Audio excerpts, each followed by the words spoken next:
Welcome back to Making a Splash. This is episode 6. Very important one, this one. The budgie smuggler. Let's talk about the beach fashion faux pas known as budgie smugglers. For those uninitiated, they're essentially Speedos, but with a cheeky nickname that says it all. Now, there's a fine line between confident beach attire and a full-blown disaster waiting to happen. Picture this.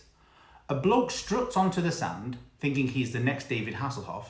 His budgie smugglers are brighter than the midday sun and tighter than a professional wrestler's grip. He's ready to show off his physique to the world, but the world isn't quite ready for it. Disaster strikes as he attempts a beachside jog, only to realise those tight trunks aren't built for speed. It's like watching a dolphin in distress trying to escape from seaweed. And if he dares to dive into the surf, well, let's just say it's a sight that can't be unseen. The waves play a cruel game of tug-of-war with his modesty, leaving him scrambling for cover like a startled crab. Meanwhile, the beachgoers watch on, torn between laughter and sympathy. Lesson learned? When it comes to budgie smugglers, confidence is key, but a healthy dose of self-awareness might just save the day.